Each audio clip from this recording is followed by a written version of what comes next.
Okay, now we're going to look at how to add a resident to the software and assign them to their apartment unit. There are two options to do this. One is clicking on New Resident and typing in their name. And you can also type in a phone number here for them if you're wanting to use the Bluetooth credentials. I'm going to save that and I'm going to add another one here. We've got John Doe and Jane Doe. So they're added to the software here. Another way that we can add people is actually build a CSV file, basically an Excel file saved as comma separated values, and just put their first and last name in there. And you can click on these little dots here and choose Import Resident List. I'm going to click on Residents, open that file, and it's going to import those residents very quickly for us. Saved me a lot of typing in the software there, just having all these names imported for me.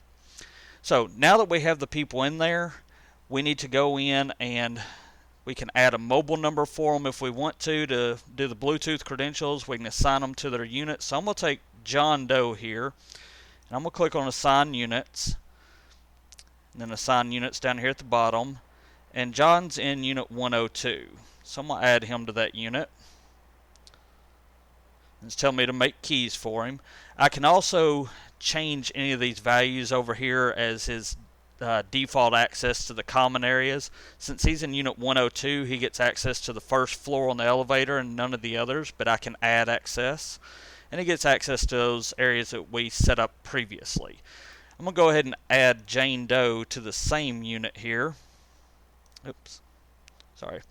I'm going to click Jane Doe and 102, and it tells me over here that it is occupied already. But I'm going to add her, and it's going to say, hey, you're adding her to the same as John. I'm going to hit yes. So they're both in there. I'm going to go ahead and assign Brandon here to Unit 101. Basically, you would assign all your people to whatever units they belong to. So that's how you add a person to the software and assign them to a unit. You can also go to the Resident Info tab here and put any other information you want. If you're doing Bluetooth credentials, you will have to put a mobile number here and